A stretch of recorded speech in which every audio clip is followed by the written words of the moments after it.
It was one of those ordinary Saturday mornings, lazy, unassuming. Emily, my wife, was rushing out the door as usual, mumbling something about meeting her friend for brunch. She left her phone on the kitchen counter, which was unlike her. Emily was glued to her phone.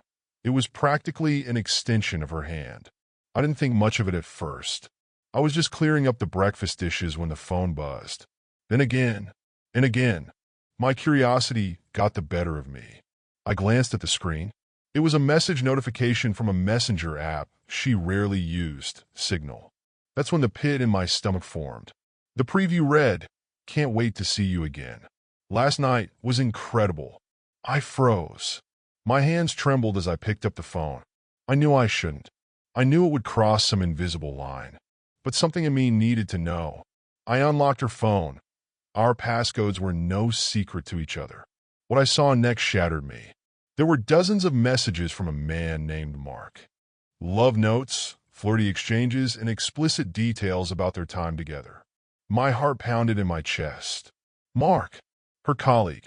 I'd met him before, shaken his hand, a friendly, charming guy, the kind you'd never suspect. But here it was proof that my wife, the woman I trusted with my life, was cheating on me. I put the phone down like it was a live grenade, my mind racing. A storm of emotions surged through me. Anger, betrayal, sadness, disbelief. But instead of confronting her right away, I decided to wait, to see how deep this betrayal went. Maybe I was in shock, or maybe I wanted to catch them in the act. Either way, the game had changed, and I wasn't going to tip my hand. I decided to play along for now. The days that followed were surreal. I felt like an actor in my own life, pretending everything was fine while my world crumbled around me. Emily came home that evening, her usual bubbly self, laughing about her brunch and telling me how her friend Beth was struggling with her dating life. I nodded, smiled even, but inside I was unraveling. That night, while she showered, I found myself back on her phone. My hands shook as I downloaded a spy app. I didn't even know I had it in me to do something like that, but I needed answers. I needed to know what else she was hiding. Over the next week, I became an investigator in my own home. I read every message exchanged between Emily and Mark. She told him things she hadn't said to me in years. How he made her feel alive. How she'd never felt this connected to anyone before. The worst part? They weren't just sneaking around for sex. There were plans, secret plans about something bigger, something dangerous. It started innocently enough, or so I thought. Messages about work, mentioning the company. At first, I assumed it was just the usual complaints about a boss or deadlines. But then they started using phrases like, "when we pull it off," and "the payout will be worth it." I read on, piecing together a sinister puzzle. Mark and Emily weren't just having an affair. They were planning to rob the company I had helped build from the ground up. My company. Emily had been privy to sensitive information over the years, security protocols, safe codes, details about high-value assets. And it seemed she was feeding all of this to Mark. My stomach churned. This wasn't just betrayal. It was treason against everything we'd built together. But I couldn't let on that I knew. Not yet. If I confronted her too early, they might back out of the plan and cover their tracks. I needed solid evidence, something undeniable. So I started gathering everything I could, screenshots of their conversations, records of their secret meetings. And I waited, watching her every move while pretending I didn't know she was stabbing me in the back. Emily started acting even stranger. She'd be overly affectionate one moment, then distant and distracted the next. She'd lie about where she was going, who she was with. I'd ask if she wanted to spend the evening together, and she'd brush me off with some excuse about needing to decompress. Meanwhile, she was texting Mark about their next rendezvous. I felt like a ghost in my own marriage. Every smile, every kiss, every "I love you" she offered felt hollow. A performance. But I kept my composure, biding my time. If they were planning to go through with this heist, I would make damn sure they paid the price for it. It didn't take long for their plans to come into sharp focus. Every day, I uncovered more damning details from their chats. The heist was set for 3 weeks out. Emily's inside knowledge of the company's security system was the linchpin of their plan. Mark's role was the muscle, handling the logistics of breaking in, cracking the safe, and making a clean getaway. The safe. It was company policy that only a few people knew the access code, and unfortunately, Emily had been one of them for years. She casually dropped phrases like, "Don't worry, I'll handle the code, and just make sure you bring the tools." Every message felt like a dagger to my chest. It wasn't just about stealing money. It was personal. My business, the one I'd poured blood, sweat, and tears into for over a decade, was their target. And the idea that Emily, the woman I'd built a life with, was actively working to destroy it made my blood boil. Mark wasn't as careful as Emily. He bragged about their future, how this score would set them up for life. He even joked about buying a place somewhere tropical. My jaw clenched every time I read his self-assured drivel, but I reminded myself to stay calm. Their arrogance was their weakness, and it would be their undoing. Meanwhile, I prepared. I started subtly changing the safe's code and installed additional security measures without anyone knowing. A hidden camera near the safe. A silent alarm connected directly to my phone. If they were going to try this, I'd have the upper hand. I also reached out to an old friend who worked in law enforcement, Detective Harris. I told him everything. At first, he was skeptical. "Are you sure you're not reading too much into this?" But when I showed him the evidence, his tone shifted. He agreed to help me set up a sting operation. The plan was to catch them red-handed. Harris assured me that with the evidence I already had and a successful sting, the case would be airtight. Every evening, Emily came home, pretending everything was normal, blissfully unaware of the storm she was walking into. I watched her closely, dissecting every move, every word. When she kissed me goodnight, I could almost taste the lies on her lips. It made my skin crawl. The closer we got to the date of their heist, the more reckless Emily became. She started disappearing for hours at a time, claiming she was running errands or meeting with friends. Each time, I knew exactly where she was, Mark's apartment. Thanks to the tracking app I'd installed, I had a front-row seat to her deception. She wasn't even trying to hide it anymore. It was a strange mix of heartbreak and fury. I loved her once, deeply, but now she was a stranger to me, a stranger who was plotting to destroy my livelihood. With everything in place, I was ready. I'd given Harris the exact date and time of the heist. I'd briefed him on their plan, down to the smallest detail. All that was left was to wait. The countdown had begun. The night of the heist arrived, and I had never felt more prepared or more hollow. Emily left the house around 9 p.m., claiming she was meeting Beth for a late-night coffee run. I didn't even pretend to care. I nodded, wished her a good time, and kissed her on the cheek. It was the last time I'd ever kiss her. The police were already stationed near the office, hidden from view. Detective Harris had a team of officers ready to move at my signal. I sat in the darkness of my parked car, just a few blocks from the office, watching the building's security feed on my laptop.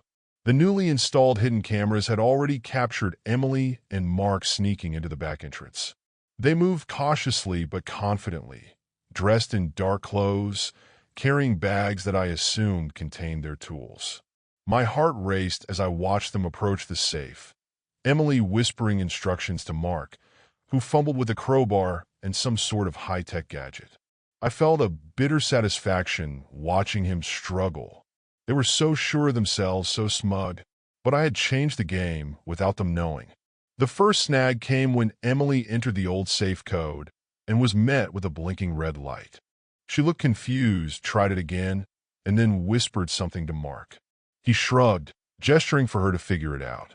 I could almost hear the panic in her voice as she tried different combinations, her fingers trembling. They didn't know it yet, but the silent alarm had already been triggered. Harris and his team were on their way. Minutes passed like hours. Emily and Mark grew more frantic. Mark was now swearing under his breath, accusing her of giving him bad information. She snapped back, telling him to shut up and let her think. It was almost poetic, watching their perfect little partnership crack under the pressure. Finally, headlights cut through the darkness outside the building. The police had arrived. I grabbed my phone and texted Harris. They're inside. Safe room. Cameras rolling. Within moments, the building was swarming with officers. I watched on the security feed as Emily and Mark realized they were trapped. Mark tried to make a run for it, but the police were too fast. They tackled him to the ground as he shouted something unintelligible. Emily just stood there, frozen, her face pale and expressionless. I got out of my car and walked toward the building.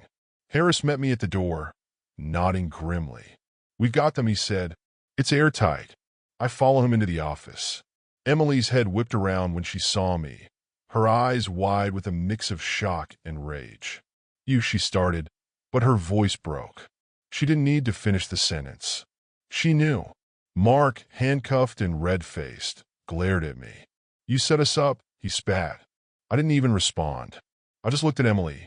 For a moment, I thought I saw a flicker of regret in her eyes. But then she sneered, defiant to the end. "You think this makes you the good guy?"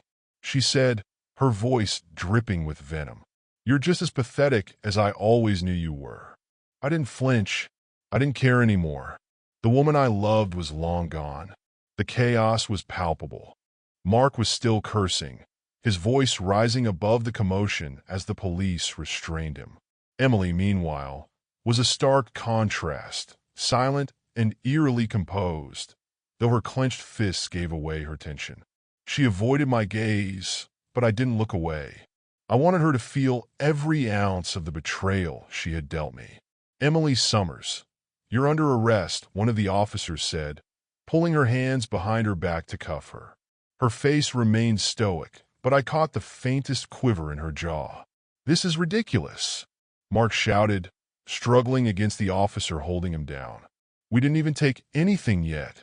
You can't prove anything." Harris chuckled dryly. "Oh, we can prove plenty," he said, holding up a tablet with a live camera feed. "Every single move you made tonight is recorded, start to finish. We've got enough evidence to make sure you don't see the outside of a cell for a long time." Emily finally snapped her head toward me, her eyes blazing. "You set me up," she hissed, venom dripping from every word. "You couldn't just let me go, could you?" I stepped closer, careful to keep my voice low and steady. "You didn't just cheat on me, Emily. You tried to destroy everything I've worked for. You made this bed. Now lie in it." Her face crumbled for a brief moment, a flicker of vulnerability breaking through her mask of anger. But it didn't last. She quickly turned away, staring straight ahead as the officers escorted her and Mark out of the building. I followed them outside, standing just beyond the flashing lights of the police cars. Reporters had already begun to gather, snapping pictures and shouting questions. I stayed in the shadows, watching as Emily and Mark were loaded into separate vehicles. The doors slammed shut, and the cars pulled away, taking with them the last remnants of my old life. Harris came over, clapping a hand on my shoulder. "You okay?" he asked. I nodded, though I wasn't sure if I meant it. "Yeah," I said. "I'm just glad it's over." He gave me a small, understanding smile. "It's not easy, but you did the right thing. You stopped them before they could ruin anyone else's life." As I drove home that night, the adrenaline began to wear off, leaving a strange emptiness in its wake. The house felt foreign when I walked in, too quiet, too big. Emily's presence lingered in the photos on the walls, the clothes in the closet, the faint scent of her perfume that still clung to the air. I poured myself a drink and sat in the living room, staring at the ceiling. For the first time in weeks, I let myself feel it all. The betrayal, the anger, the sadness. But mixed in with the pain was a faint glimmer of relief. I had taken back control. I had survived. The days that followed were a whirlwind of fallout.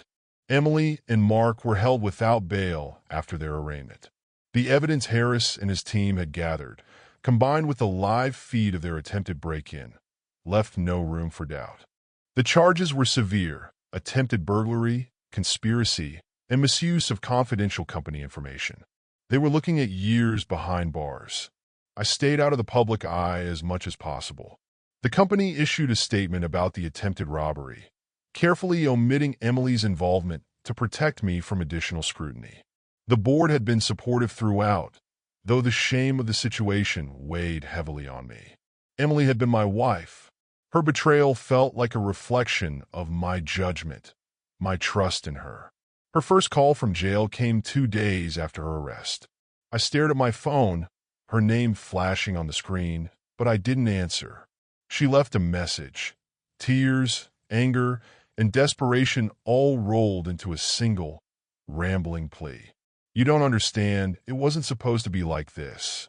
I didn't mean to hurt you. Mark manipulated me. Please pick up. I need you. I deleted it without listening to the end. In the weeks that followed, the media frenzy died down. The attention shifted elsewhere, and I could finally breathe again. But Emily's family wasn't so quick to move on. Her mother called me, furious, accusing me of setting Emily up, of ruining her life. She made a mistake, but you could have handled this differently, she said, her voice dripping with blame. She made more than a mistake, I replied coldly. She destroyed our marriage and tried to destroy my business. Don't call me again. Mark's wife, on the other hand, reached out to thank me. She had suspected his infidelity, but never imagined it ran so deep. You saved me from years of lies, she said, her voice cracking with emotion. I don't know how to repay you. You don't owe me anything, I told her. We've both been through enough. Meanwhile, my nights were a struggle. Sleep came in fits and starts, and when it did, it was plagued by dreams of Emily. Memories of the life we'd built together clashed with the reality of her betrayal, creating a storm I couldn't escape.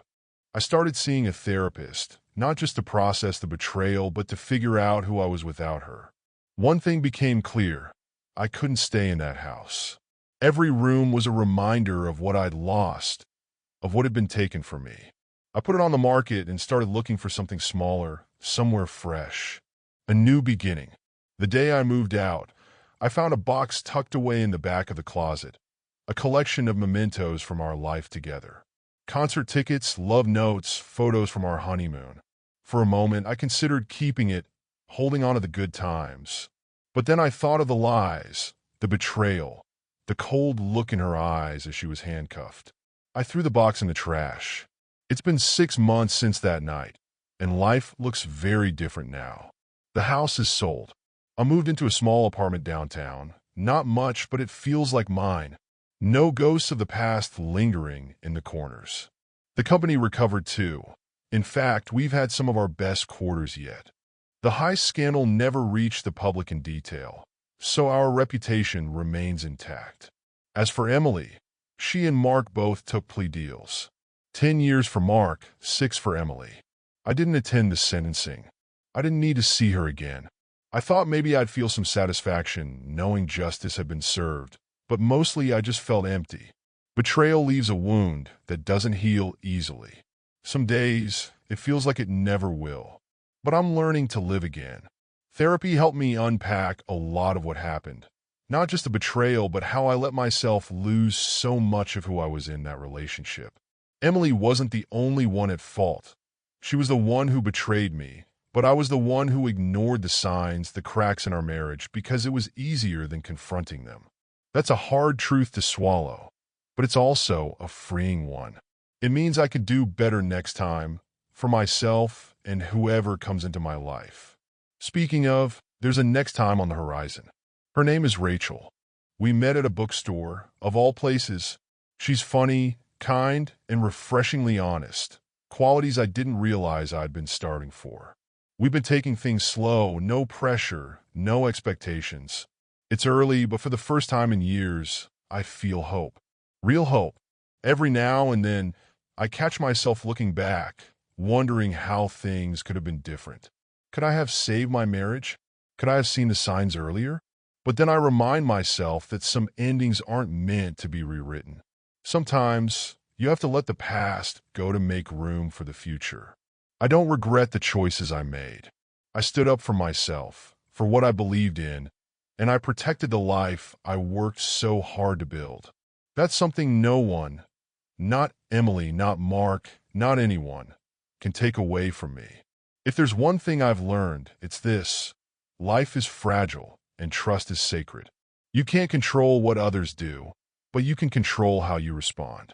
And sometimes the hardest thing is also the right thing: to walk away and start fresh. The storm has passed.